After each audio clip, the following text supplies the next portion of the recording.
이슈 털어주는 남자 김종배입니다.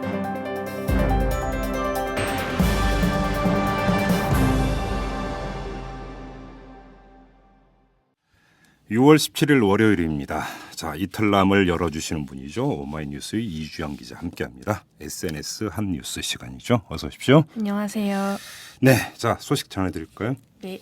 사주의 배임 의혹과 인사권 갈등으로 시작된 한국일보 사태가 회사의 편집국 봉쇄 조치로까지 이어지면서 논란이 일었는데요. 편집국 봉쇄는 제 기억으로는 이런 사례를 본 적이 없어요. 네. 그죠? 네. 그죠? 예. 이를 두고 트위터에서는 제2의 MBC 사태다. 사장이 이런 상황에도 끝까지 미스코리아 대회를 못 놓는다는 그 신문사 맞나라는 네. 비난이 쏟아지고 있습니다. 네. 유명 트위터리언 레인메이커는 언론사의 사주라는 자들이 언론을 자기 것으로 착각하는 모양입니다. 라고 꼬집어 말했고요. 예. 이시영 시인은 중도적 입장을 유지하던 신문이 파국을 향해 치달아가고 있다며 사주와 기자들의 대립이 1974년 동아일보 사태를 연상시킨다고 전했습니다. 예. 특히 언론인들의 질타가 이어졌는데요. YTN 해고 언론인 출신 최기훈 뉴스타파 기자는 한국일보 회사 쪽이 너무 심하네요. 신문을 안 내면 안 냈지 책임은 못 지겠다는 건가요? 라고 시작했습니다. 예. 현직 한국일보 기자들도 트위터를 통해 이번 사태에 대한 입장을 밝히고 있는데요.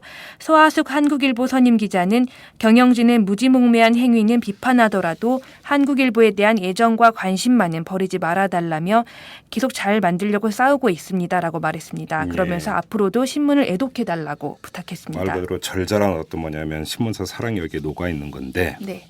이 신문사가 꼭 무슨 일이 있으면 뭐 이 언론은 국민의 것이라고 주장을 하면서 네. 꼭 사내 문제 이런 거 있으면 꼭 사주 횡포가 나타난단 말이죠.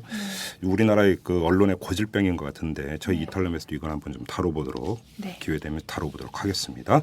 자, 다음 뉴스 넘어가죠. 네, 정부가 학교폭력 가해 학생에게 학교폭력 취약 지역을 순찰토록 하는 방안을 검토하고 있다는 보도가 나오면서 한바탕 소동이 벌어졌습니다. 가해 학생이에요? 네, 그렇습니다. 교육부는 보도 내용이 사실이 아니라고 해명했는데 그럼에도 논란이 가라앉지 않는 모습입니다. 예. 트위터에서는 폭력으로 완장질하는 아이들에게 정말 완장을 채워주겠다니 조만간 살인범과 강간범에게도 단속권을 주는 게 아닌가 싶다. 윤창중 전 청와대 대변인에게 성추행 예방위원을 시키고 이명박 전 대통령에게 4대강 조사위원장을 시키면 되겠다는 예. 비난이 쏟아졌습니다. 윤창중 씨 이 사람 진짜 요즘 뭐 하고 있나 이것도 좀 궁금해요. 그죠. 예. 가해 학생 순찰활동 방안을 소설 우리들의 일그러진 영웅 속 등장인물인 엄석대에 비유하기도 했습니다. 네. 한 유명 트위터리언은 가해 학생 완장 채우기는 폭력만 일으키지만 않으면 야만적인 위계 질서를 인정한다는 뜻이다. 즉 학교마다 엄석대를 둔다는 것 아닌가라고 꼬집어 말했습니다. 네. 20대 젊은이들을 주축으로 운영되는 고암 20의 박예나 편집장은 학교폭력을 오로지 소수 일진에 돌출된 행동이라고 생각한 채 교실 내에 구조화된 폭력을 외면하는 것과 다르지 않다고 지적했습니다. 학교 폭력을 위압으로 제압하겠다 이런 발상인 건데 네. 좀 이해가 안 가죠. 네. 반면 가해 학생에게 순찰을 맡겨도 큰 문제는 없을 것이라는 의견도 있었습니다. 애니메이션 제작자인 오승진 씨는 그런 친구들에게 일을 맡기면 의외로 열심히 잘한다며 편견을 버리자고 말했고요. 한 트위터 이용자도 학교의 일진이라 불리는 그룹을 데리고 선생님이 순찰을 도는 내용의 다큐멘터리를 본 적이 있는데 그 학생들은 선생님도 깜짝 놀랄 정도로 마을 곳곳 처마 밑등에 숨겨진 담배의 위치를 달달 외우고 있었다며 예. 교육부의 새로운 정책 방안이 효과가 있을 수도 있다고 전했습니다. 아, 이런 다큐가 있었나요? 그렇나 봐요. 예. 한편 논란에 대한 교육부의 해명은 이렇습니다. 학교폭력 예방 대책을 수립하고자 현장 의견을 수렴하던 중 학생들이 선생님과 함께 교내 순찰 활동을 실시하는 방안들이 제안되었을 뿐이라는 건데요. 교육부의 이러한 해명과 언론의 보도 내용 중 어느 쪽이 진짜인지를 밝혀야 한다는 요구도 제기됐습니다. 예. 한 트위터 이용자는 교육부가 검토 중인 이야기가 흘러간 건지 기자가 신춘문예를 준비하면서 소설을 쓴 건지 신문사가 클릭수를 올리려고 자작나무를 태운 건지 밝혀야 한다고 강조했습니다. 진짜 그렇네요. 아무튼 이게 사실이라면 옛날에 미국에서 시카고에 깽단이 많았잖아요. 네. 그래서 이걸 근절을 못하니까 오히려 깽단을 경찰로 채용한 경우가 있었거든요. 그런 거고 비슷한 발상이 아닌가 싶은 생각이 드는데 그러네요. 아무튼 일단 그 논란을 떠나서 사실 여부부터 좀 확인해 볼 필요가 있을 것 같습니다. 네. 그리고요. 네, 지난주 금요일 보이는 이탈남 김정길 전 행정자치부 장관 편 반응 중 중요한 지적이 있었는데요. 예. 김종배 진행자와 김정길 전 장관이 함께 찍은 사진이 게재된 트윗을 두고 한 트위터 이용자는 종배 아저씨 얼굴이 너무 타셨어요. 아무리 오디오 위주라지만 선크림 좀 바르셔야겠어라고 말했는데요. 이게 중요한 지적입니까? 네. 아니, 진위 여부를. 원래 까만 걸 저보고 어떡하라는 거예요 지금.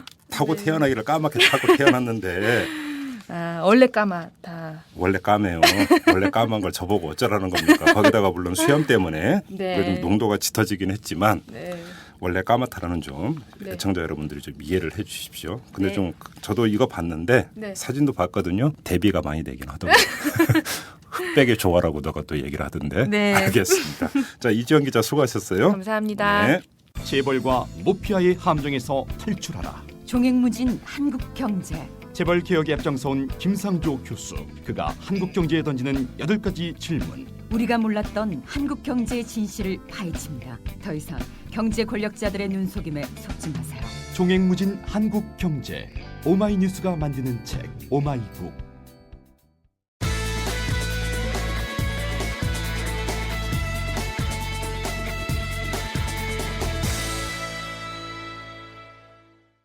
검찰이 지난주 금요일에 국정원 선거 개입 사건 수사 결과를 발표를 했는데요. 수사 결과가 발표가 됐지만 논란은 더욱 거세지고 있습니다. 민주당을 비롯한 야당은 지금 강력히 반발을 하고 있는 상황이고요. 자, 오늘 탈탈 인터뷰에서는 이 문제를 집중적으로 털어보도록 하겠습니다. 민주당의 정청래 의원을 전화로 연결합니다. 여보세요? 네, 안녕하십니까? 네, 안녕하세요. 정청래입니다. 일전에 저희가 의원님하고 인터뷰를 할 때 선거법 위반 혐의가 적용이 되느냐 이게 이제 키포인트다 이렇게 이제 지적을 해 주시지 않았습니까? 네네, 그렇습니다. 그런데 이번에 이제 원세훈 전 원장에 대해서 선거법 위반 혐의가 적용이 됐습니다. 네네. 그럼에도 불구하고 민주당이 반발을 하는 주된 이유는 어디에 있는 건가요? 저희가 주장했던 것은 네. 너무나 명백한 선거법 위반이고, 예, 그리고 원세훈 전 국정원장, 지금 이제 피의자가 되겠습니다만, 증거인멸과 도주 우려가 있기 때문에 네, 선거법, 국정원법 위반으로 구속 기소해야 된다. 네, 그것이 이 국기문란 사건에 대한 사법적인 정당한 조치이다 이렇게 예. 주장을 했는데 예, 결과적으로 황교안 법무부 장관이 네, 황당하고 교묘한 안목으로 제가 이렇게 얘기를 합니다만 네, 선거법 위반 혐의 적용에 대해서 예, 실제로 방해를 했고 예, 그런 과정에서 검찰에서 구속 기소에 대한 의지를 관철시키지 못한 네, 불행한 결과가 나온 거죠. 예. 그 부분에 대해서 저희가 비판을 하는 거고 또한 김용판 전 서울청장에 대해서도 네. 수사 결과에서도 나타났듯이 상당히 충격적이지 않습니까? 예, 경찰이 댓글 흔적을 찾아냈고 예, 야호 만세 뭐 이렇게 분석관들이 함성도 지르고 그랬는데 그 부분을 다 폐기 처분하고 네, 댓글 흔적이 없다. 예, 12월 16일 밤 11시에 이렇게 기습적으로 발표했는데 예, 제가 봤을 때는 선거가 12월 19일 날 결판이 난 것이 아니라 12월 16일 날 밤 11시에 실제로 결판이 난 거 아니냐. 예, 어떻게 보면 원세훈보다 그 죄가 예, 더 무겁다고 할 수 있거든요. 예, 그런 중대 범죄자에 대해서 불구속 기소한 것은 실제로 거래가 있지 않았느냐. 이런 의혹을 갖고 저희가 강력하게 비판하는 것입니다. 그러니까 지금 구속 여부가 이제 중요한 판단 잣대가 되는 거네요. 지금 의원님 말씀을 종합을 하면. 선거법 위반 적용한 것은 검찰이 예. 황교안 법무부 장관의 그런 수사 방해에 대해서 네. 굴하지 않은 측면이 있어서 평가할 만하는데 네. 예를 들면 이런 겁니다. 낙곰수의 주진우 기자는 사전 구속영장을 신청했지 않습니까? 네네. 물론 법원에서 기각은 됐죠. 예. 법원에서 기각은 됐지만 예. 검찰이 선거법 위반 혐의에 대해서 예. 어떤 시각을 갖고 있는지 예. 의심할 수밖에 없는 대목이죠. 국가의 세금을 쓰는 예. 거대한 국가정보기관의 수장 예. 그리고 경찰청의 고위 간부가 저지른 조직적이고 계획적이고 반복적인 이런 중대범죄와 예. 그리고 주진우 기자의 기자 정신에 입각한 의문 제기 네. 이 부분을 거꾸로 지금 적용한 거죠. 그래요. 그러니까 만인은 법 앞에서 불평등하다 예. 하는 것밖에 되지 않겠습니까? 그럼 한번 이렇게 여쭤볼게요. 그러니까 이제 네. 그 불구속이 되면은 원세훈 전 그러니까 그 원장 입장에서는 증거를 인멸할 여지가 있다 이제 이런 판단이신데 예. 실제로 원세훈 전 원장이 그러면 재판에 대비해서 다른 사람들하고 입을 맞춘다든지 문건을 파기를 한다든지 이럴 여지가 크다고 보시는 겁니까? 지금까지 국정원의 대북 심리전단에서 조직적으로 선거 개입, 불법 선거 개입을 했다는 것이 검찰 어렵게도 예. 수사를 한 거 아닙니까? 그런 예. 과정에서 드러난 것인데 저는 빙산의 일각일 수 있다 이렇게 생각을 하고요. 네. 그러니까 검찰이 수사하는 과정 그 이전에 예. 결과적으로 증거인멸을 하지 않았다라고 말할 수 없고 그리고 재판 과정에서도 지금 앵커께서 말씀하셨다시피 수없이 증거인멸 그것은 이제 말바꾸기라든가 말맞추기를 네. 통해서 일어날 가능성이 많은 거죠. 예. 그래서 이런 중대범죄자 2명을 불구속 기소한 것은 납득하기 어려운 것이고 또 하나는 원세훈 전 원장의 강력한 지시 때문에 어쩔 수 없이 네. 범죄 행위에 가담했다라는 예. 이유만으로 나머지 국정원 직원들을 불구속 기소유예를 했죠. 기소유예를 한 거거든요. 예. 기소유예를 한 것인데 그렇다면 예를 들어서 조직폭력배의 최고 보스가 예. 누구를 예. 교사를 해서 사람을 죽였다. 음. 그러면 조직 폭력 그 보스만 네. 두목만 구속하고 나머지는 예. 두목이 시킨 거니까 어쩔 수 없이 한 거니까 기소유예해야 되느냐 이런 네. 문제가 남는 거죠. 예. 그래서 이것은 검찰이 수사를 의지를 가지고 한 것은 평가할 만하나 이런 부분은 대단히 실망스러운 부분이죠. 아, 그렇습니까? 그리고 지금 이 실체적 진실 어디까지 그러면 그 선거 개입을 했느냐? 그래서 구체적인 활동상이 어떻게 되느냐? 이게 사실은 본질일 것 같은데 어느 정도까지 밝혀졌다고 평가를 하십니까? 검찰이 모두 발언에서 밝혔듯이 예. 종북 좌파에 대한 그릇된 인식으로 네. 그냥 문재인 후보를 지지하는 사람들은 다 종북 좌파로 본 겁니다. 예. 그러니까 문재인 후보로서도 음. 상당히 황당하고 분노가 치민다라고 말씀하고 있잖아요. 예. 그러니까 심지어 새누리당 하태경 의원조차 예. 이렇게 무차별적으로 야당을 지지한다고 해서 그 절반의 국민들을 종북 좌파로 모는 것은 예. 대단히 잘못됐다. 예. 이렇게 지금 비판하고 나오고 있지 않습니까? 예. 그렇기 때문에 범죄를 할 때까지는 범죄에 대한 의도가 있지 않겠습니까? 범죄 의도가 이미 그릇된 인식에서 시작된 것이라고 보니까 네. 원세훈 원장이 종북좌파의 박멸이라는 명분을 삼고 네. 하부 직원들에게 지시한 것 그 모든 것이 선거법 위반이죠. 그래요. 자, 그리고 이 김용판 전 서울경찰청장 뒤에 배후가 있다고 이 민주당의 네. 박영선 의원께서 주장을 한 바가 있습니다. 혹시 관련해서 정청래 의원도 이와 관련해서 의혹을 갖고 계십니까? 갖고 있습니다. 구체적으로 어떤 겁니까? 예를 들면 이런 거죠. 네. 작년 12월 16일 밤 11시에 예. 수서경찰서장이 발표를 했을 때 예. 수서경찰서장도 독자적인 판단에 의해서 발표한 게 아니지 않습니까? 네네. 김용판 서울청장의 지시가 있었다는 거 아닙니까? 예. 그러면 이러한 매우 중대한 사안을 네. 김용판 서울청장 단독 플레이로 볼 수 있느냐? 예. 그렇지 않다. 네. 이렇게 보는 거죠. 예. 그리고 그때는 이미 수사관들이 분석관들이 댓글 흔적이 여러 개 있다는 것을 발견한 상태거든요. 네네네. 근데 그것을 폐기를 지시하고 그런 적 없다. 네. 라고 발표했을 때는 예. 모종의 커넥션이 윗선과 있지 않겠느냐 하는 것은 상식입니다. 예. 그리고 우리가 주목해야 될 것은 이렇게 나라가 시끄럽고 원세훈 김용판을 구속 기소해야 된다고 하는 국민들의 분노가 들끓고 있는 상황에서 네. 이분이 대구 달서에 가서 출판기자회를 합니다. 대구 달서에 가서 합니까? 예. 네. 예. 서울에서도 하고 달서에서 2번 했다는데 예.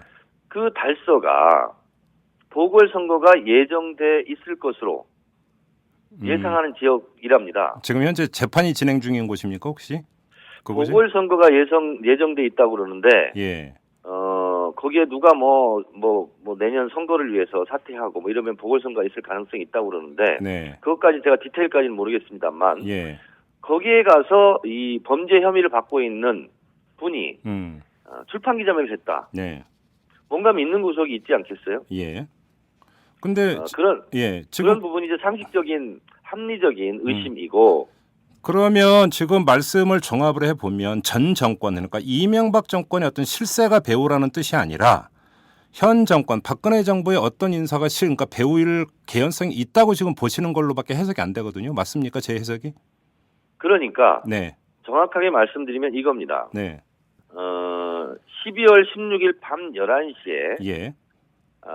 댓글 흔적 없다라고 네. 경찰이 발표를 하지 않습니까? 예.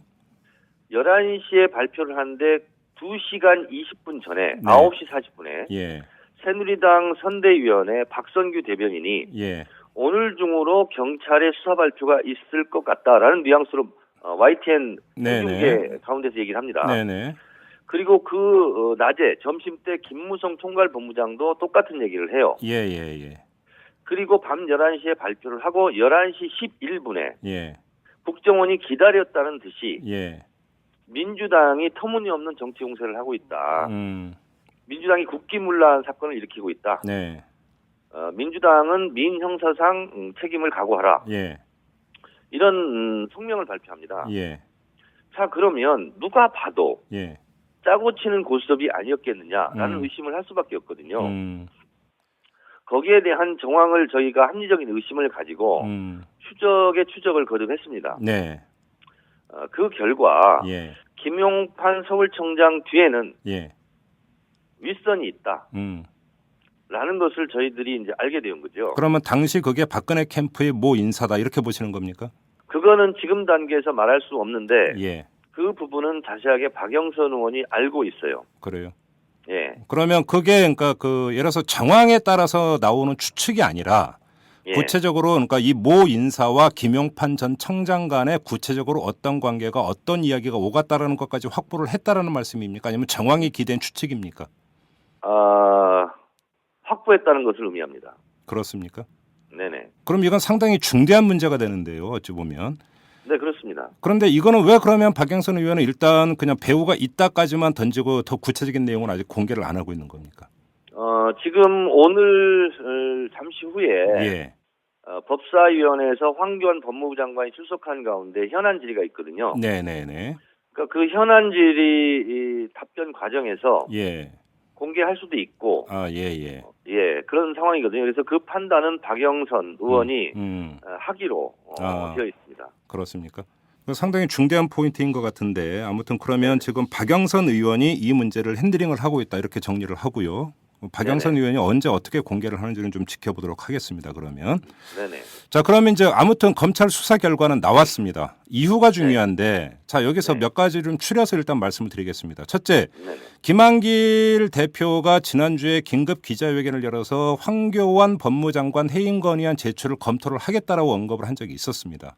그리고 그 검토 여부는 수사 결과에 따라서라고 하는 게 당내의 해석이었습니다. 그럼 수사 결과가 나왔습니다. 해임 건의안 제출하는 겁니까? 안 하는 겁니까? 양론이 있습니다. 네. 저 정청래를 비롯해서 몇몇은 예고한 대로 황교안 법무부 장관의 해임 결의안을 내서 민주당의 의지를 보여야 된다 하는 명쾌파가 하나 있고요. 또 하나는 우리가 과반수를 넘지 않는 상황에서 이 카드를 다 써버렸을 때는 카드가 될 수 없다. 그렇기 때문에 좀 신중하게 대응하자. 그래서 그 중간 절충안으로 오늘 법사위에서 황교안 법무장관의 답변 태도를 보고 해임안을 제출할지 말지를 최종적으로 판단하자. 이렇게 지금 되어 있습니다. 그런데 저 개인적인 의견으로는 우리가 과반수가 되지 않아서 해임안을 제출해도 통과되지 않을 것이다. 라는 현실론이 아주 틀린 것은 아니지만 어쨌든 민주당이 박근혜 새 정부 들어서 국정원 게이트에 대해서 법무장관이 또한 수사 방해를 했기 때문에 예. 이 부분에 대해서 우리의 정확한 의지 표명은 회의만을 통해서 할 수밖에 없지 않느냐 이런 생각을 가지고 있고 네. 회의만을 낸 이후에 네. 어쨌든 새누리당에서도 혹시 압니까 이 반란표가 나올지 예. 그래서 그것은 결과에 관계없이 네. 약속한 거기 때문에 내야 된다. 저는 이렇게 생각하고 있습니다. 뭐 절충안을 주장하는 사람들도 결국은 시한은 오늘이네요. 법사위 나가서 황교안 법무장관이 발언 태도를 보고 결정을 하겠다고 하니까 네네. 오늘 법사위 회의 끝나면 일단 뭐 가부를 그러니까 결정은 해야 되는 거 아닙니까 그러면? 그러니까 이제 오늘 법사위 그 상임위가 끝나면 예. 아마 국정원 진상조사특위위원들이 일단 모여서 예. 회의를 해야 될 것 같고 네. 그리고 그 회의와 당 지도부와 예. 좀 논의를 해야 될 것 같습니다. 알겠습니다. 그리고 지금 국정조사 문제인데요. 그 네. 일전에 그 정청래 의원께서 저희 인터뷰 과정에서 이게 법적으로 국정조사가 안 된다라고 언급을 하셨고 그 뒤에 네. 저희 이탈남이 또 그 추가 취재를 해서 이게 그 현행 법에 그 수사 중인 사건은 물론 재판 중인 사건도 국정조사가 안 되는 걸 확인을 해서 이제 저희가 전해드린 바가 있었는데 네네. 그럼에도 불구하고 지금 민주당은 국정조사를 강력히 요구를 하고 있습니다. 자, 그러면 여기서는 두 가지 판단이 있습니다. 법적인 판단과 정치적인 판단이 있는 건데 자, 네네. 다시 한번 묻겠습니다. 법적인 차원에서 본다면 이건 불가능한 얘기 아닙니까? 그 지난번 이탈남 방송이 나가고 네. 오마이뉴스 기사가 나간 다음에 예. 우원식 의원한테서 전화가 왔어요. 예. 우원식 의원님의 말씀은 이겁니다. 네. 국회법에 그렇게 나와 있다. 예. 검찰 수사나 재판 중인 사건은 예. 국정조사 대상이 아니다. 라는 것도 있지만 네. 국회법 해설에 보면 예. 소추에 영향을 미치지 않는 예. 한 국정조사를 할 수 있다. 예. 그리고 이전에 그런 재판 중인 사건도 국정조사를 한 전례가 있답니다. 예. 그렇기 때문에 새누리당과 합의할 때 그 부분을 충분히 새누리당에게 설명을 하고 네. 합의를 한 것이다. 예. 그렇기 때문에 국정조사의 법적인 내용으로 못하는 것은 아니다. 예. 그렇기 때문에 국정조사 할 수 있는 거다. 예. 이렇게 이야기를 하더군요. 그리고 민주당 의원총회에서 전병헌 대표도 이제 그런 말씀을 하셨어요. 네. 그래서 법적인 조항 때문에 국정조사를 못하겠다라는 것은 완벽한 논리는 아니다. 이렇게 제가 판단하고요. 네. 그리고 새누리당에서 지금 주장하는 것처럼 예. 재판 중인 수사 중인 사건, 수사가 아직 안 끝났다, 재판이 예정됐기 때문에 못한다는 것은 과거에 그러함에도 불구하고 한 예. 일이 있기 때문에 논리적 근거가 박약하고 예. 또 하나는 황당한 것은 전임 대표끼리 합의한 것을 지킬 필요가 있느냐 이렇게까지 지금 그런 주장을- 얘기를 하고 있습니까? 이런 얘기까지 주장을 하고 있습니다. 예. 그래서 국정조사는 민주당이 하자고 해서만 되는 것은 아니고 새누리당이 이미 합의한 것을 약속을 지키면 물론이죠. 되는 예. 문제이다 이렇게 예. 생각합니다. 일단 법적인 부분에서 지금 그 해설에 소추에 영향을 미치지 않으면이라는 단서가 달려 있다고 했는데 네네. 소추에 영향을 미치지 않는 국정조사가 있을 수 있는가라는 의문이 생기는데 일단 그거는 논외로 하겠습니다. 지금 뭐 제가 자꾸 이 질문을 드리면 국정조사를 마치 반대하는 것처럼 오해가 생길 수도 있을 것 같으니까 전혀 그런 차원에서 여쭤보는 건 아니고요. 네네네. 자, 그러면 근데 지금 아무튼 그런 법적인 문제를 떠나서 정치적인 영역으로 한번 가보죠. 새누리당은 반대를 하고 있습니다. 네. 이 상태에서 관철이 되겠습니까? 국정조사가? 새누리당이 약속을 지키면 되는 문제라고 제가 말씀을 드렸다시피 네. 새누리당에서도 예. 온도차가 좀 있습니다 지금. 네. 뭐 해야 된다. 예. 하지 말아야 된다. 예. 뭐 아예 이것은 국정원 이 사건은 민주당이 교사한 국기문란 사건이다라고 이 적반하장으로도 나오는 이런 흐름이 있는데 예. 결과적으로 봤을 때 지금 이 부분을 놓고 국민 여론의 여론을 탐색하지 않을까 네. 새누리당이 예. 그런 생각을 해봅니다. 예. 그런데 현실적으로 새누리당이 국정조사를 받기는 당내 내부의 여러 가지 복잡한 사정을 봤을 때 그리 쉬운 문제만은 아닐 것 같다라는 생각입니다. 청와대가 있죠. 청와대는 지금 코멘트를 안 하고 있죠. 이 문제에 대해서. 청와대는 매우 곤혹스러운 표정일 것이고 예. 그리고 제가 수십 번 얘기를 했는데 예. 작년 12월 14일 날 박근혜 후보가 예. 직접 긴급 기자회견을 통해서 이렇게 얘기했어요. 민주당은 구태 정치를 멈춰라. 국정원 사건이 터무니없는 허위 사실로 밝혀지면 문재인 후보가 책임져라. 이렇게 얘기했거든요. 네네네. 이제 반대 상황이 된 거죠. 예.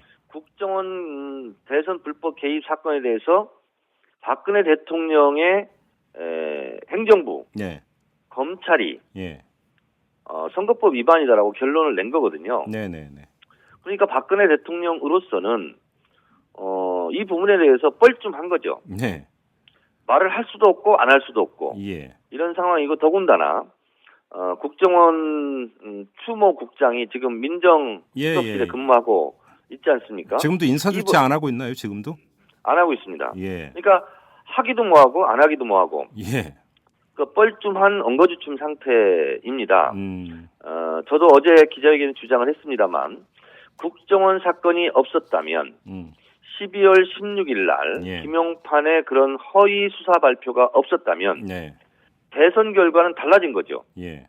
제가 달라졌다고 해서 대선 결과가 뒤집혔다 이것만 주장하는 것은 아니고 예. 이것을 주장하는 것이 아니고 어쨌든 몇 표라도 지금 차이가 있으면 예. 대선 결과는 다른 거 아닙니까? 예. 그렇게 봤을 때 뭐 일각에서는 이것이 몇 표를 영향을 줬다라고 말할 수 없기 때문에 예. 대선 무효를 주장할 수 없다라고 주장하는 분들이 계시더군요. 네네네. 저는 그 말이 일리가 있다고 봅니다. 예. 그러나 또 한편으로는 어쨌든 당락에 관계없이 네. 이렇게 국가기관이 국정원과 서울경찰청이 나서서 대선에 불법적으로 개입한 것은 네. 선거 결과를 뒤바꾸려고 하는 의도가 당연히 있는 거 아니겠습니까? 예. 거기에 따라서 표에 영향은 줬을 수밖에 없다. 예. 그렇다면 이 부분에 대해서 예. 박근혜 대통령이 뻘쭘하겠지만 입장은 밝혀야 된다. 어떻게 책임을 질 것인지 그런 생각을 하고 있습니다. 그러면 관련해서 한번 그 질문을 드리니까 지금 네티즌의 이런 분들 일부에서는 이 선거 무효를 주장을 하고 있습니다. 그럼 이런 주장에 대해서는 어떻게 받아들이십니까? 저는 그분들의 입장을 이해합니다. 예. 그리고 저도 어제 그제 토요일 날 대한문에 나가서 예. 국민들의 분노의 목소리를 들었습니다만 예. 국민들의 입장에서 충분히 그럴 수 있고 예. 그리고 왜 민주당이 이렇게 약하게 대응하냐 거리로 나와야 되는 거 아니냐 예. 하는 부분에 대해서 예. 99.9% 저도 동의를 합니다. 예. 그런데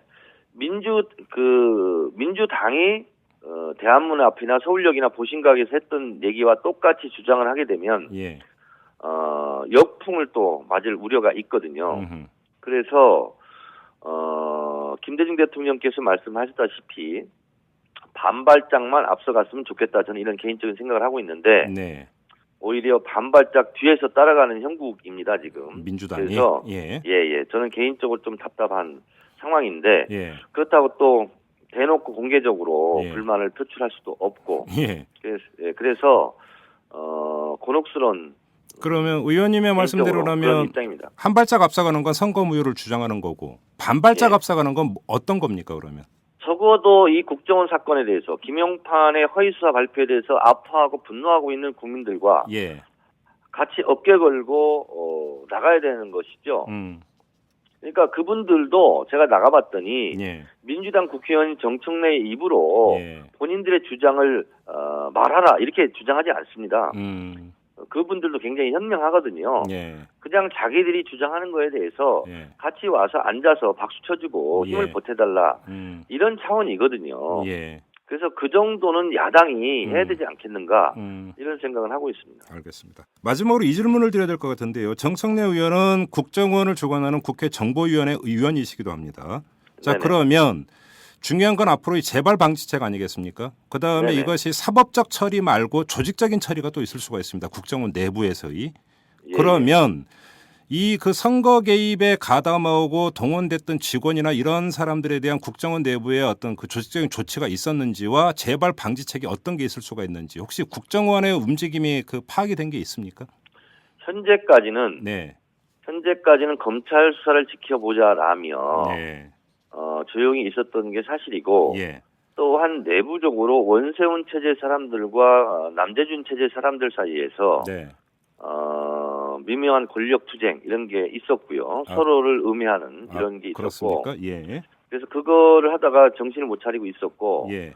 이제 검찰 수사가 나왔기 때문에 국정원의 입장을 불러서 국회 불러서 물어볼 생각이고요. 네. 중요한 것은 저도 이제 국정원 개혁 법안을 지금 내놨습니다. 네. 모든 일이 비밀스럽게 예. 모든 하는 일이 국가 안보와 관련된 중대 사항이다라는 것처럼 네. 국정원이 지금까지 비밀주의로 일관해 왔기 때문에 네. 국회에서 감시하고 통제하는 기능을 좀 강화할 필요가 있겠다. 그래서 그런 차원으로 법 개정안을 내놨고 네. 진선미 의원 등 다른 의원들도 예. 국정원 개혁법을 지금 준비하고 있는 것으로 알고 있습니다. 예. 그래서 말로만 예. 지금까지 국정원이 정치 개입하지 않겠다, 민간인 사찰하지 않겠다라고 얘기했는데 예. 그걸 좀 더 법적 제도적으로 강화할 수 있는 그런 제도적 조치를 강구할 생각입니다. 그러면 한 예를 들어서 그 국정원 여직원 김모 씨 있지 않습니까? 네네. 이 김모 씨 같은 경우는 지금 국정원 대부에서 인사상 어떻게 돼 있는 상태입니까? 근무를 하고 있는 상태입니까? 어떤 겁니까? 지금 근무를 하고 있는 것으로 확인했습니다. 그리고 월급 따박따박 받아가고 있는 거고요. 예, 그렇습니다. 예. 알겠습니다. 예, 제가 말씀하시죠. 한마디만 더 마지막으로 하고 싶은 것은 예. 이번 검찰 수사에서 밝혀졌듯이 네. 국정원의 원세훈 원장을 비롯한 국정원 직원들의 네. 조직적이고 계획적이고 반복적인 예. 이런 불법 대선 개입 사건은 예. 분명한 헌정 파괴와 국기문란 사건이고 그리고 이것 못지않게 중요한 네. 중대한 범죄가 김용판 서울청장의 그렇죠. 예. 12월 16일 날 밤에 기습 허위 발표입니다. 네네네. 은폐 축소를 넘어서 허위 발표죠. 네. 이 두 가지 사건이 없었다면 예. 역사의 물줄기는 바뀌었다. 바뀌었을 가능성이 매우 높다. 네. 라는 것이 저의 생각이고 그래서 12월 16일 날 밤에 사실상 대선이 결판났다라는 것이 저의 주장인데요. 네. 그렇다면 이 부분에 대해서 박근혜 대통령이 예. 엄중한 책임감을 가지고 예. 그리고 국민들을 향해서 예. 본인이 무엇을 책임질 것인지를 빨리 말하라 이겁니다. 이렇게 꿀먹은 덩어리로 있어서는 안 된다. 네. 문재인 당시 후보 문재인 의원께서 어제 말씀하셨다시피 이 부분에 대해서 박근혜 대통령이 마지막으로 할 수 있는 국민에 대한 성의 표현은 검찰 수사를 방해했던 황교안 법무장관을 해임시키고 네. 그리고 정당하게 이 결과에 대해서 받아들이고 국정원과 검찰이 바로 설 수 있는 그런 계기점으로 만든다면 문재인 후보가 그래도 박근혜 대통령이 책임을 다하는 것이다 라고 얘기했지 않습니까? 예. 하루빨리 그 입장을 천명해 줄 것을 이 자리를 빌어서 다시 한번 촉구합니다. 알겠습니다. 자, 여기까지 진행하도록 하겠습니다. 고맙습니다. 네, 감사합니다. 네. 네.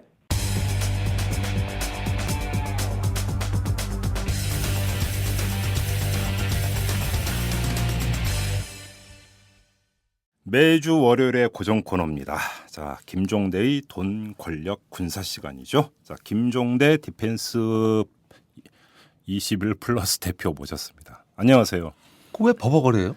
제가 녹음하기 전에 여기 굴러다니는 초콜릿 하나 먹었는데 그러면 안 된다고. 침이 나오네. 그런다고 그게. 죄송합니다. 아니 그런데 직함을 얘기할 때는 또박또박 그죠? 예, 디펜스 21 플러스 편집장님 모셨습니다. 네, 안녕하십니까. 이 매체 이름 한 번이라도 더 홍보하려고. 그러면. 뭐 이렇게 공격 들어오니까 저도 공격 하나 하고 넘어가겠습니다. 지난주에 이 목요일의 고정 코너인 인권 이야기에서 군대 문제 다룬 거 아십니까? 예, 말씀 들었습니다. 네. 예. 반응이 상당히 뜨거웠습니다. 아주 충격적이라고 댓글 올라와 있대. 네. 근데 반성 좀 안 하십니까? 아니 글쎄 그래서 이 자리도 잘못하면 뺏기겠구나. 역시 독점보다는 경쟁이 좋아. 그게 좋아요. 대한항공하고 아시아나가 있으니까 그게 좋지. 한쪽만 해봐. 예. 그렇다고 또 그렇게 대답을 하면 안 되지. 앞으로 분발하겠습니다. 이렇게 얘기를 해야죠 지금. 그러니까 분발을 촉구하는 그거라면서 이런 식으로 이제 출연료 조금 주고 이러면서 이제 하는 거죠. 네. 넘어갑시다. 네. 출연료 얘기 나오니까 또 할 말이 없어지네. 사장 나오라 그래. 뭐라 그래. 자, 오늘은 그럼 분발 차원에서 어떤 얘기를 한번 가볼까요? 자, 이제 신문에 서서히 분위기가 달궈지고 있어요. 예. 7월에 그 한국이 이제 한국 공군의 네. 차기 전투기 사업에 기존 결정을 하겠다. 예. 네, 이거는 어떤 그 대한민국의 군사 매니아들의 가슴을 설레게 하는 사건 아닙니까? 야, 그 FX 사업이죠. 예, 또 한국 공군의 어떤 수건이 풀리는 거 아닙니까? 우리가 전에 한번 다뤘지 않았습니까? F-35부터 해가지고. 네, 그렇죠. 그렇죠. 그때는 이제 이 사업에 대한 어떤 개괄적인 우리가 어떤 그 하나의 좀 학습 정도 차원에서 다뤘다고 한다면은 저는 지금도 기억나는 게 F-35는 아직 그 완성도 안 됐고 뜨지도 않은 비행기인데. 그래 제가 그때 그 말씀드렸죠. 라이트닝 2가 라이트닝에 취약하다. 뭔 말이 있어요, 근데? 낙뢰 대책이 없다. 아, 맞아. 뭐 예, 그런 맞아. 얘기도 예, 맞아. 듣고 했는데. 예. 자, 일단은 지금은 기존 결정이 임박한 시점에서 그러면 우리가 이제 그 여러 어떤 기존의 우열 관계, 장단점 또 사업 관리 중에 그 많은 어떤 그 과정을 뒤로 하고 네. 이제는 최종 종착역을 앞두고 있다는 이런 점에서 상당히 긴장감이 높아졌어요. 네. 이런 시점에서 그러면 과연 우리 그 방위사업청이 이 사업을 제대로 관리했으며 7월에 올바른 결정이 가능한가? 예. 예, 그 정권 내에 공감대는 어느 정도인가? 예. 예, 그 다음에 이제 기종들의 그 풀리지 않는 여러 가지 난제들이 어떻게 처리되는가? 예. 이런 것들 좀 짚어볼 필요가 있겠어요. 그러면 그 기종들의 풀리지 않는 난제부터 한번 얘기를 해보죠. 그 지금 그 경합을 벌이고 있는 게 F-35하고 네. 유로파이터하고 네. 또 하나가 뭐죠? F-15 사일런트 이글. 근데 예. 미국에서 생산하는 그 전투기는 다 F가 붙죠. 네, 파이터 전투기가 파이터 아닙니까? 그래서 F가 붙는 예, 거예요? 그렇습니다. 예. 나는 그래서 특정 그 회사의 저거 아닌가 했는데 그게 아니더라고 보니까. 아니 그게 이거는 전투기란 뜻이에요. 그냥 파이터. 예, 파이터란 뜻이고. 그러면 F-35하고 F-15 사일런? 네, 사일런 이글. 예. 그거는 어떻게 다른 겁니까? 일단 그거부터 한번 얘기해 보죠. 아니 글쎄, 그건 좀 질문이 이상한 게. 저 귀하하고 나는 집안도 다르고 네. 저 학교도 다르다고. 근데 근데 뭐가 다르냐고 그러면 어떻게 돼요? 형제지간처럼 사람들이 보도. 아니 그러니까 F자 붙어서 그러는 것 같은데 그게 아니고 회사도 다르고. 그러니까 난제가 뭐냐고. F-35의 난제부터 한번 얘기해 보죠. 아, F-35의 난제요. 예. 아니 그 참고로 우리 진짜 대본 없이 방송하는 거예요, 이거. 네, 맞아요. 그래서 제가 참 이렇게 어떤 즉석 질문을 이렇게 많이 받는데 네. 귀하가 너무 샤프하기 때문에 내가 조금 따라가기 바빠요. 그 F-35가 그 우리가 2002년경이죠. 락히드 마틴이 이제 미국의 5세대 전투기 사업자로 선정이 돼가지고 미래 5세대 스텔스 전투기를 값싼 비행기를 개발해서 미국의 수요뿐만 아니라 전 세계에 공급하기로 한 거 아닙니까? 네. 근데 이 F-35는 매우 특이한 방식으로 그 개발이 됐어요. 어떻게요? 개발과 생산을 동시에 하는 방식. 다시 말하면 옛날에는 연구 개발이 다 끝나고 시제기가 시험 평가 성공하고 그러면 저기 취약점을 보완해서 생산 라인을 깔고 양산을 한다고. 그렇죠. 근데 이거는 그게 아니에요. 그러면 건물 올리면서 그 설계도 그리는 거야? 이게 동시에 가는 방식이라니까. 아니 세상에 그런 게 어디 있어요? 네, 그러니까 아주 혁신적인 방식이에요. 그게 혁신적인 거예요? 혁신적이죠. 이러면서 어떤 것도 미국의 그 해군, 공군, 해병대 전투기를 단일 기종으로 다 통합했어요. 그래요? 예, 옛날에는 뭐 공군용으로 F-16, 뭐 해군용 함재기용으로 F-18 이렇게 따로따로 그 각 군이 전투기를 개발했다면 이거는 이제 합동 다목적 전투기란 말입니다. 예. 예, 그러다 보니까 각 군의 기종을 단일화 통합하면서 개발과 동시에 생산 준비를 하는 예. 예, 이렇게 어떤 그 대단히 혁신적인 이게 그래서 많은 경영학 교과서에도 실려 있는 이미 사례인데 왜 어떻게 그걸 발상을 혁신하느냐 그런데 그것이 싼 값에 어떤 다목적 스텔스 전투기를 개발한다는 당시 취지와 달리 지금에 와서 보니까 개발이 계속 지연되고 단가가 상승하고 이러면서 대당 7천만 불에 개발하기로 한 것이 지금 2억 불에 육박하고 있고 3배로 뛰었네요. 예, 그다음에 개발은 언제 성공할지 모르고 예. 이러면서 이것이 하나의 어떤 우리가 어떤 혁신의 어떤 결과냐 아니면은 재앙이 되는 거냐. 까딱하다가는 우리가 만약에 그걸 도입하면 시제품을 도입하고 나중에 문제 생겨도 어찌 해볼 도리가 없는. 그래서 우리가 작년에 그 F-35를 한번 타보자. 이거 한 번은 제대로 테스트를 해야 우리가 평가를 할 수 있을 거 아니냐. 이러니까 태워줄 수는 없고 정 원하면 시제기 한 대 사라. 미국이 그랬어요. 아니 자동차 살 때도 그 자동차도 엄청 비싼 건데 일본인 입장에서는 네. 시승은 해보잖아요. 시승은. 시승은 해보지. 그래가지고 작년에 7, 8, 9월 세 달 동안 우리가 3개 기종의 현지 시험 평가를 갔다고. 네. 그런데 F-35 경우에는 어떻게 평가를 했냐면은 예. F-35를 일단 띄워요. 예. 그런 다음에 우리가 F-16을 타고 뒤쫓아가. 아. 그래서 흉내를 내보낸 거예요. 제가 막 이렇게 급선회를 하고 뭐 급기동을 하면은 그거를 F-16으로 뒤에서 추적해 가면서 흉내를 내보는 거예요. F-35는 이제 그 미군이 모는 거고 미국 사람이. 미국 사람이 모는 거고. 처음엔 이것도 안 된다 그러다가 예. 우리가 하도 세게 나가니까 허락해 준 게 이거예요. 그러면 F-35를 테스트한 거야? F-16을 테스트한 거예요. 그래서 잘 따라가면 그냥 F-16 쓰면 되겠네. 그렇지. 그러니까 F-16이 원래 기동성이 좋은 비행기예요. 예. F-35는 스텔스 성능에 치중하다 보니까 기동성이나 무장이나 이런 것들은 성능이 떨어진다고. 당연히 F-16이 잘 따라가지. 그래요? 예. 오히려 기동성은 F-16이 더 좋은데. 가격은? 가격? 상대가 안 되지. 3분의 1 가격밖에 안 되지. 그냥 그 F-16으로 가면 안 되나 그럼? 아니 그러니까 지금 우리가 8조 3천억 원의 60대를 도입하는 이 사업을 말이죠. 예. F-16을 사면은 150대 플러스 공중급유기 4대를 살 수 있어요. 그래요? 네. 그런데 이 돈으로 그러면은 8조 3천억으로 F-35 그럼 60대는 살 수 있느냐? 그것도 아니에요. 그렇죠. 대당 2억 불에 지금 육박한다는데. 대당 2억 불에 육박하고 있으니까 예, 12조까지도 예상할 수가 있는 거죠. 그러면 8조 3천억 원에서 비는 돈이 많죠. 네, 상당히 갭이 커요. 거기다가 어디서 지금 문제가 생길지 아무도 모르는 거잖아. 간단히 얘기하면. 아니 그러니까 지금 우리가 그게 참 이거는 사실 전 큰 도박이라고 보는데 이게 성공만 한다면야 우리가 이제 동북아시아에서도 그 북한뿐만 아니라 주변국이 이제 우리 국가 이익을 위협할 때 그걸 응징하고 체벌할 수 있는 높은 수준의 기술력을 갖는 거는 맞습니다. 그 어떤 목표 자체는 너무 매력적이고 판타스틱해. 그러나 그것이 실현 가능성 또 되면 언제 된다는 건지 그러니까 이 점이 이제 문제가 논리가 F-35를 도입을 한다면 동북아의 제공권을 확보할 수 있다 이런 겁니까? 이제 그 어떤 그 하나의 어떤 기술적 우위를 달성하기 때문에 제공권 또 F-35는 뭐 그 외에도 어떤 공대지 임무도 있고 여러 가지 어떤 그 다양한 어떤 그 임무를 수행할 수 있죠. 레이더에 안 잡히니까. 이제 그런 면에서는 하나의 어떤 그 한국이 어떤 주변국을 향해서도 상당히 목소리를 높일 수 있는 어떤 군사적 기반이 되는 것이다. 이런 점에서는 어떤 좋은 전투기라는 건 인정할 수밖에 없죠. 그런데 개념상 좋다는 거하고 실제로 좋으냐? 실제로 좋은 거하고는 지금 이게 이제 걸려 있고 우선 타보지도 않았으니까 전자제품도 카탈로그하고 실제 성능하고 차이 나는 경우 많아요. 많아요. 네.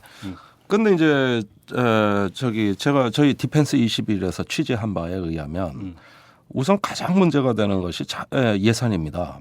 지금 그 7월에 기존 결정한다 그러니까 국민들은 마치 이 어떤 그 애초 예상한 8조 3천억에서 한 20% 정도 예산이 뛰어도 9조 9천억 정도 돼도 이거를 어떤 정부에서 예산을 다 주는 걸로 알고 계시대? 아니라니까? 그러면 어떻게 하는 거예요? 마침 이 문제가 지금 중차대하게 제기돼 있기 때문에 6월 초에 그 이용걸 방위사업청장이 이 문제를 협의하기 위해서 기획재정부를 방문했어요. 여기에서 그 이용걸 청장은 약 2조 원 가량의 예산 증액이 불가피하다는 걸 설명했죠. 여기에 대한 반응은 딴 데 가서 알아봐라. 기획재정부는 2조 원 택도 없다. 원래 기획재정부는 깎는데 아주 전문이죠. 아니 그리고 지금 박근혜 정부의 그 창조경제 뭐 복지해가지고 공약 가계부라는 걸 발표했는데 맞아요. 5년간 135조 8천억 원의 자금을 정부가 재원을 마련해야 된다고. 이게 네 가지 분야 뭐 복지라든지 어떤 창조경제라든지 이런데 그런데 135조 원 이거 마련하는데도 허리가 휠 지경인데 1년에 40조인데. 뭐 2조 원? 그거 딴 데 가서 알아보고 이거는 대통령 공약 사업 때문에 어린 반퍼너치도 없으니까 참 그렇게 절실하면 청와대 가서 사정해봐라. 그런데 우리는 청와대가 검토 지시가 내려와도 불가 의견은 낼 거다. 이래가지고 지금 저기 그 7월에 기존 결정을 한다 그래도 계약이 가능한가가 의문시돼요. 아, 돈이 없어서. 네. 자, 그러면 F-15 사일런트 이글은 어떻습니까? 자, 이 3개 기종은 공히 다 9조 원을 상회하는 예. 9조 9천억이 아예 맞춰와요. 예. 우리 예산 쓸 수 있는 범위를 알고 예, 협상 때 아예 거의 맞춰온다니까.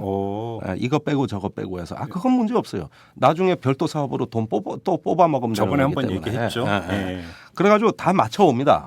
그러니까 가격의 어떤 변별력이 지금 약화돼 있어요. 아. 그런데 F-15 사일런트 이글은 또 어떠냐? 이것도 서류상의 비행기라고? 개발이 안 됐어요, 그것도? 안 됐어요. 그거는 우리가 익히 알고 있는 게 F-15 전투기잖아요. 예. 예, 한국군은 F-15K를 쓰고 있죠. 맞아요. 뭐 또 이스라엘은 F-15 이글 이런 걸 쓰고 있죠. 예. 그런데 F-15 사일런트 이글은 하도 요즘 저기 뭐 스텔스다 뭐다 이런 얘기를 많이 하니까 그 보잉사에서 제안한 건 뭐냐면은 4가지입니다. 우선 이 외부에 무장에 응돼 있는 그 각종 폭탄 미사일을 내부로 탑재를 해서 외부를 스텔스 형상으로 바꾸고 그러면서 연료통도 집어넣고 이렇게 해가지고 이거를 스텔스 기능을 얹어가지고 네. 그래서 개조해서 주겠다. 예. 그 전 세계에 그렇게 해서 써본 사례가 없잖아요. 그러니까 서류상 비행기 아닙니까? 그럼 예. 이거 저기 시험 비행은 또 어떻게 그러면 했냐? 예. 우리가 그 현지 평가단이 어떻게 했느냐? 예. 없는 비행기를 평가할 수 없잖아요, 그죠? 그렇죠. 그러니까 보잉사의 어떤 제안에 의해서 이스라엘에 가가지고 사일런트 이글이 아닌 이글 F-15E를 평가했는데 예. 이걸 유사기종 평가라 그래. 예. 그러니까 실물을 평가하는 게 아니라 비슷한 비행기를 평가한 거예요. 예. 그러면은 이것도 정상적인 예. 그 시험 평가라고 할 수가 없어요. 예. 그러니까 유사기종 평가라는 건 우리 방위사법이나 아니면 공군의 시험 평가 교범이나 어디 없는 또 이것도 새로운 제도예요. 네. 그러네. 유로파이터는 어떠냐? 예. 이것도 지금 그 유로파이터 저기 현재 운용 중인 어떤 그 항공기가 그 유로파이터 타입은 프렌치 2라는 기종이에요. 예. 이건 그런데 한국군의 요구 사양은 3급이라고. 그러니까 이것도 우선은 그 2로 평가를 하고 예. 나중에 얹어지는 기능이 있잖아요. 이거는 또 나중에 그 추후에 어떤 미검증 그 성능으로 남는 거예요. 나중에 업그레이드 해줄게. 예, 이런 예, 얘기네. 예. 예. 근데 유로파이터는 사정이 좀 낫죠. 예. 왜냐하면 실전에서 지금 운용하고 있는 것과 사실은 거의 저기 옵션 사양만 바꾸면은 사실은 거의 뭐 그 차이가 없다고 보기 보도 때문에. 보니까 공중전에서는 최고라며요. 유로파이터가. 그건 말하는 사람마다 달라요. 예, 저도 유로파이터 편들어준 적은 있지만은 솔직히 얘기해서 어떤 공중전이냐에 따라 달라요. 그렇죠. 예. 또 상대 근접 전공 공중전에선 유로파이터가 상대 전투기가 또 뭐냐에 따라 또 달라지는 거죠. 그렇죠. 유로파이터가 근접 그 공중전에서는 유리하다고 하지만 또 스텔스가 갖고 있는 강점도 무시할 수 없어요. 근데 또 보도 원거리에서 이렇게 유로파이터 쪽에서는 기술 이전도 제일 많이 해준다고 했다면서요. 아니 사실은 그 지금까지 우리나라가 미국 전투기에 의존해 가지고 계속 연년셋에 종속되면서 예. 유럽 전투기를 푸대접한 건 사실이거든요. 맞아요. 그러니까 어떻게든 한국 시장을 뚫어보려고 공격적 마케팅을 하고 있는 건 사실입니다. 예. 그것이 이제 그 현금으로 약 한 20억 달러 정도 한국 항공산업에 투자하겠다. 또 핵심 기술을 이전하겠다. 예. 이러면서 어떤 장밋빛 그 매력 있는 대안을 뻥뻥 터뜨리고 있는 거죠. 예. 예. 그런 점에서 우리가 한번 미국이 그동안 우리한테 구매자는 우리임에도 불구하고 예. 실제 값은 미국이 행사해온 그렇죠. 이 버르장머리를 고쳐놓기 위해서는 유럽제를 유력한 대안으로 오히려 띄워야 우리 국가 이익이 증진되고 예. 또 나중에 얻을 게 많은 건데 사실 그런 점에서 우리가 지난 어떤 그 30여 년간 미국의 전투기를 도입한 역사를 보면 누가 갑인지 헷갈려요.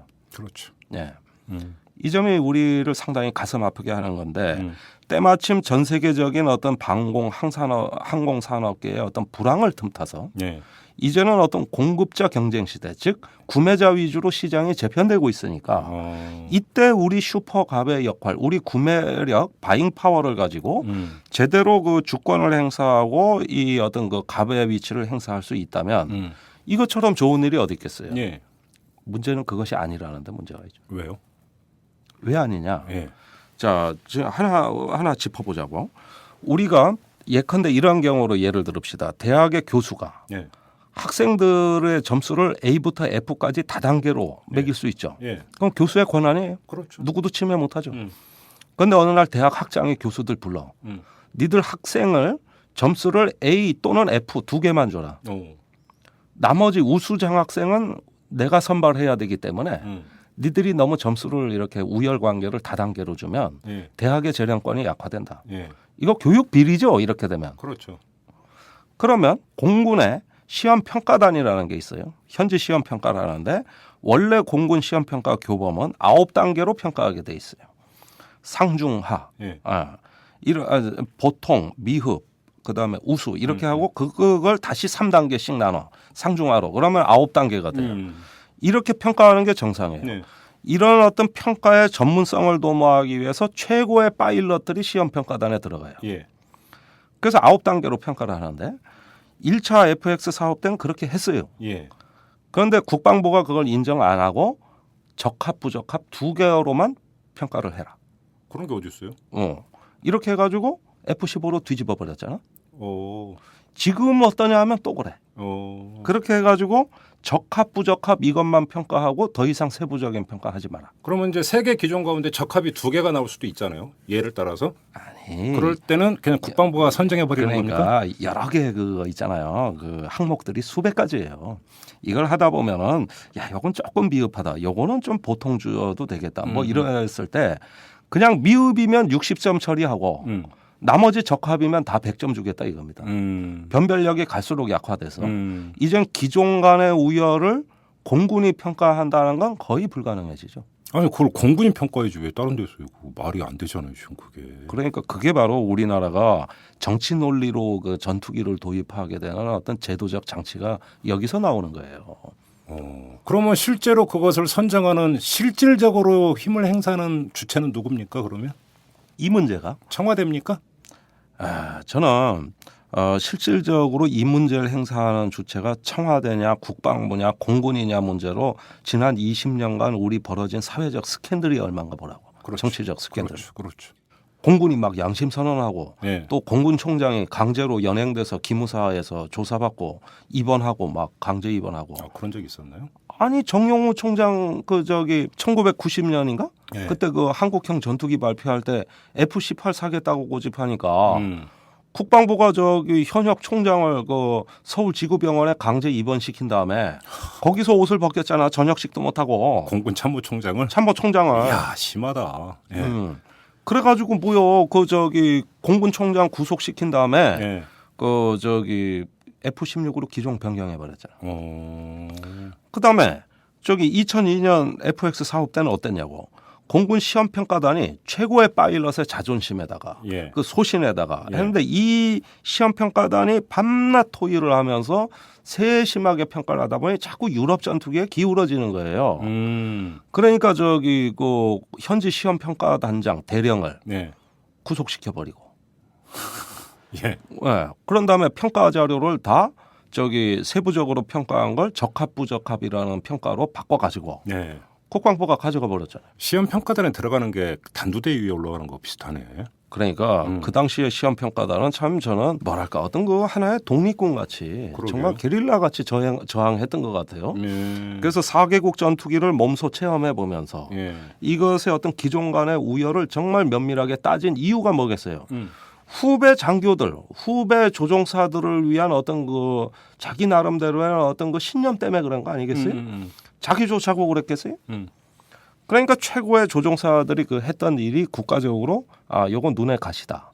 이래서 제거시켜버리고 예. 이때 기무사가 개입하고 예.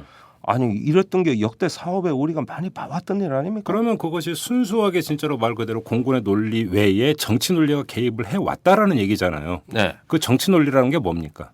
그거는 이제 미국과의 어떤 그 동맹 관계, 그거죠? 한미 관계, 예. 동맹을 앞세워서 예. 한국 등쳐먹을 국리만 하는 게 주한미 대사, 예. 연합사령관, 예. 미국의 방산업체인데 예. 이번에 3, 4월에 한반도 위기 때 보잉사 로키드 주식값이 각기 20% 30% 폭등한 거 제가 전에 말씀드렸어요. 말씀하셨죠. 이게 미국의 핵심 이익이 돼 버렸어. 우리가 평소에 미국의 안보를 의존한다 그러니까 이 정도는 동맹이니까 막후에서 조정해 버릴 수 있는 거 아니냐. 그러니까 결국은 그러면 뭐 유로파이트 아무리 후배 올라가도 그거는 그냥 들러리네. 아니 그러니까 유럽도 난 그거 반은 알고 있다고 봐요. 예. 저기 20억 달러가 아니라 200억 달러를 우리한테 준다 그래도 유럽제는 안 돼요. 그렇게 되면은 한국 사람들은 그 저기 근거 없는 두려움을 갖고 있어요. 만약에 유럽제를 사면은 미국이 저기 암호 알고리즘 보안 체계에 있어서 소스 코드를 안 열어줘서 네. 유럽 전투기하고 미국하고 합동 전투할 때 그 저기 저 합동 인터오퍼러빌리티라 그래. 또 어려운 말 쓰네. 예. 그 상호 운용성이라는 건데 예. 작전의 지장을 초래하게 만들 것이다. 또는 어떤 그 저기 심지어 더 극단적으로는 주한미군 빼갈 거다. 미 7공군 사령관이 한국에 있는데 예. 유럽파이트하고 공동작전 하고 싶어 하겠냐. 이런 식의 정서적 두려움을 갖고 있어요. 이게 한미 동맹의 하나의 현실입니다 지금. 현실입니다. 그 다음에 더 두려운 거는 그 저기 유럽에서 이제 핵심 기술을 우리한테 많이 준다 그랬잖아요. 그건 한국형 전투기를 위해서 그렇죠.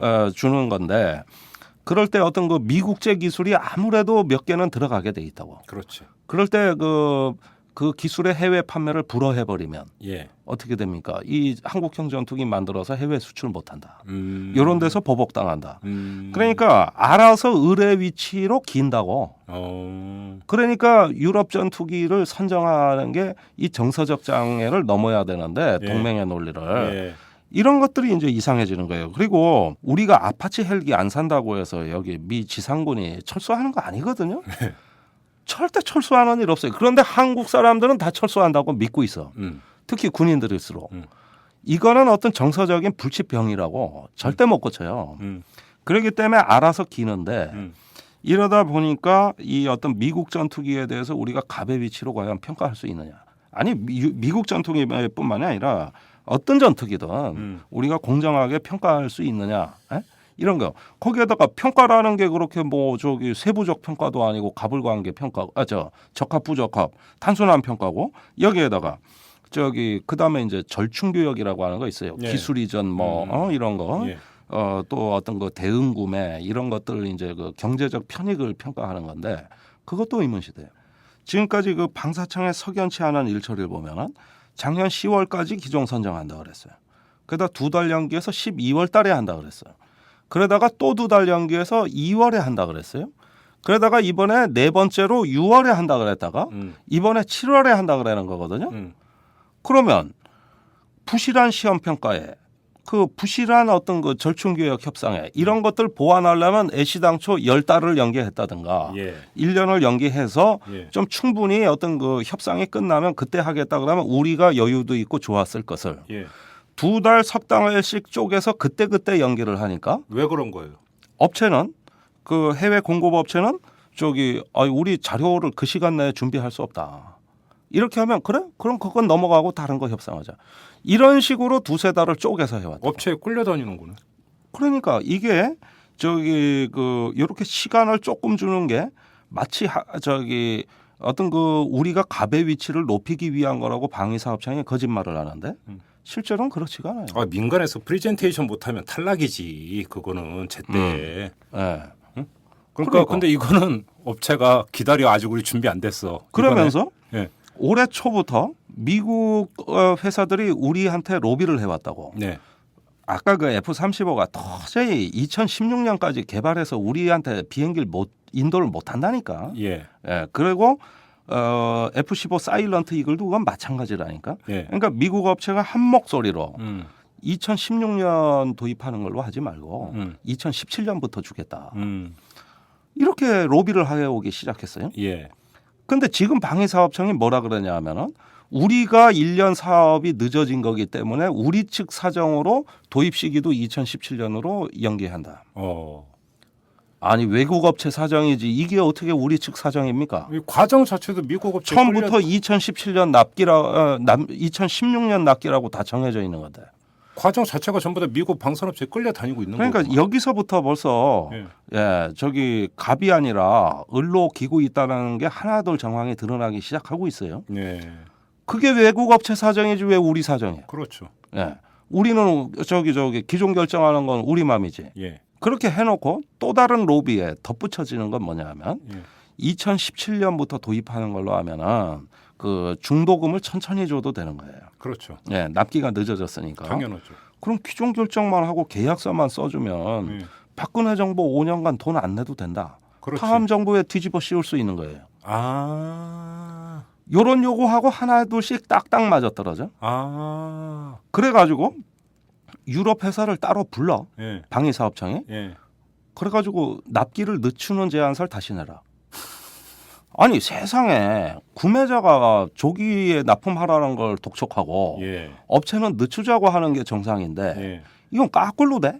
그러더니만 우리 방사청이 국내 업체에 대해 가지고 그 저 납기를 하루라도 못 맞추면 지체상금이라는 걸 가혹하게 물린다고. 예. 국내 업체는 그렇게 그 저기 떵떵거리고 똥폼 다 잡으면서 이제는 까꾸로 된 편의를 봐줘. 예. 아니 이게 돈이 없어서 이러는 거라면 예. 다음 정부에 떠넘기기 위한 거라면은 예. 기존 결정도 그럼 늦추란 말이요. 그렇죠. 다 늦추려면 다 늦추고 예. 땡기려면 다 땡기는 거지. 예. 뭔 이런 꼼수를 부려?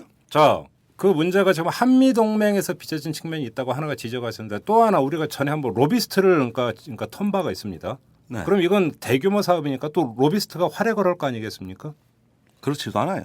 아 그래요? 이번에? 네. 왜요? 그건 뭐냐면 에이전트들은 많은데 아예 로비스트를 배제했어요. 요번엔? 네. 어. 그러니까 뭐 그 결과 뭐 방위사업청도 정보고가 없어가지고 개고생하고 있는 건 마찬가지인데 예. 예를 들면 말이에요.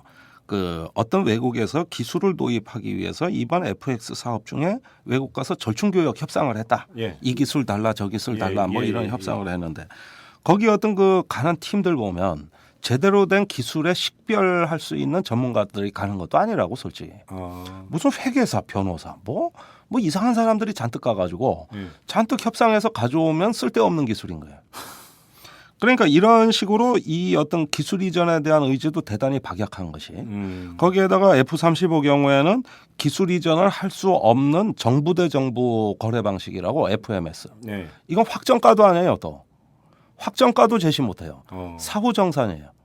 그러면 그러니까 이게 계약서 한번 써버리면 대당 2억 불이 될지 3억 불이 될지 모르는 모른다니까. 거네?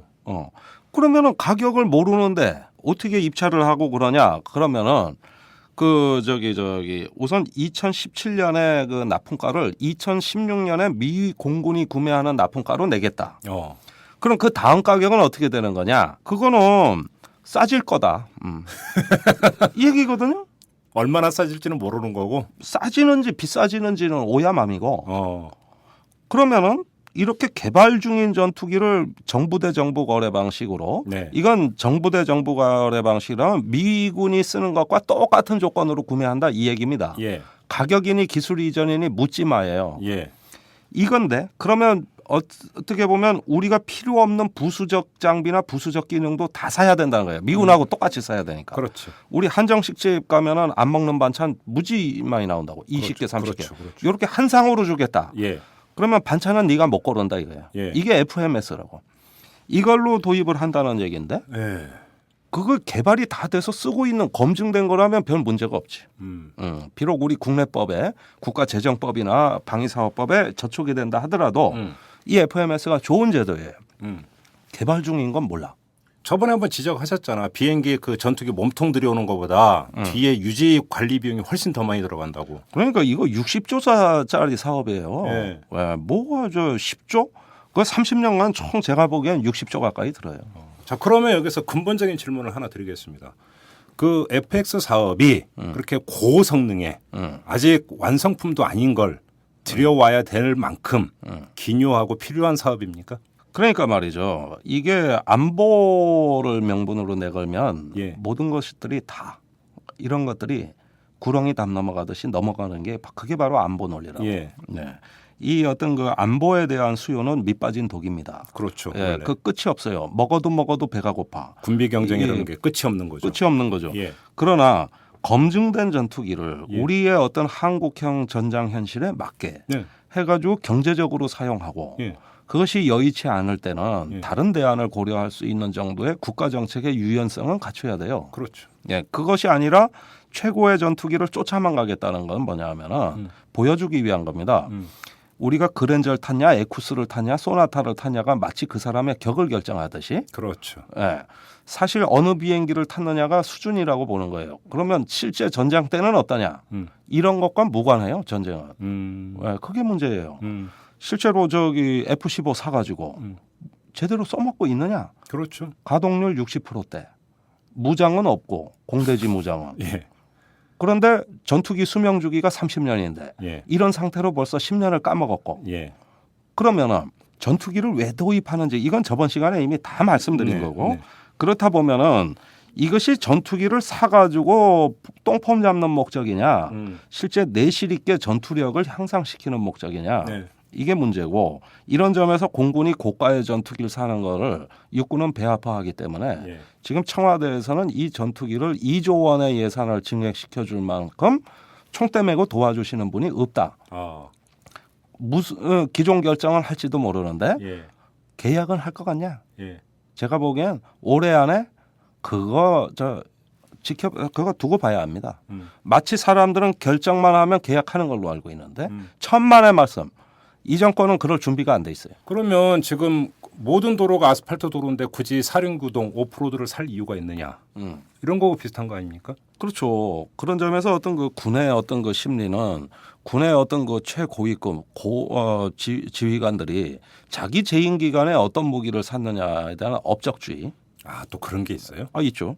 그다음에 거기에서 어떤 사업을 성사시킨 장교들이 이제는 표창받고 진급해야 되는 거. 예. 예, 이런 것들이 있는데 지금 그 방위사업청에 이 사업을 담당하는 FX 팀이 예. 팀장을 1년 새 3번 갈았습니다. 어이구. 예, 공군 FX 시험평가단장 한 번 갈렸습니다. 네. 지금 사업 작년에 이거 착수했던 사람 남아있는 사람 아무도 없습니다. 예. 자, 이렇게 바꿔가면서 예. 무슨 전문성이 있는지 내가 모르겠지만 그렇죠. 예, 이걸 오히려 지켜본 우리가 더 일관성이 있어요. 예. 이런 어떤 과정에서 부실한 사업 관리, 예. 무모한 어떤 사업 강행 예. 이런 것들이 초래하게 되는 거는 이제 바야흐로 전 세계에서 이만한 바잉 파워를 가진 나라가 전 세계에 없는데 예. 이런 어떤 그 기득권을 다 포기하고 예. 또다시 끌려다니는 불행한 역사가 되풀이되기 때문에 예. 이건 정말 이 예산의 규모로 보나 중요성으로 보나 우리가 국민과 역사 앞에 진짜 부끄러워해서는 안 됩니다. 이거 정말 철저하게 검증하고 따져봐야 됩니다. 그런데 언론 보도를 보면은 그런 얘기는 하나도 없대요. 어느 기종이 더 그 센가 이런 것만 비교하고 있고. 네, 그건 이제 그 어떤 매니아들 예. 위주로 그렇게 되고 있죠. 그러나 예. 국가 정책적으로 봐야죠. 이거. 그럼요. 예. 예, 알겠습니다. 자, 오늘 여기까지 듣도록 하겠습니다. 수고하셨습니다. 감사합니다. 여러분은 지금 10만인 클럽 회원 이마름이 원하는 김종배의 이슈 털어주는 남자를 듣고 계십니다.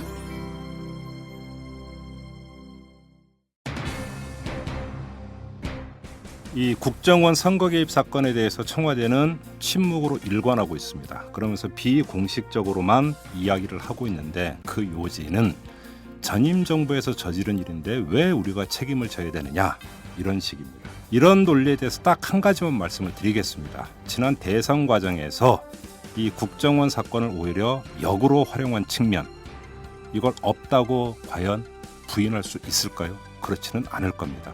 그렇다면 여기에 대해서 최소한의 입장 표명은 불가피할 거라고 봅니다. 그리고 국정원 개혁 문제는 전임 정권, 현 정권 따질 성질의 문제가 아닙니다. 이건 분명히 짚고 넘어가고 정리가 돼야 되는 문제고 그 몫은 현 정권에 있다는 점 이것도 부인할 수 없을 겁니다. 자, 여기서 마무리하도록 하겠습니다. 지금까지 이탈남 김종배였습니다.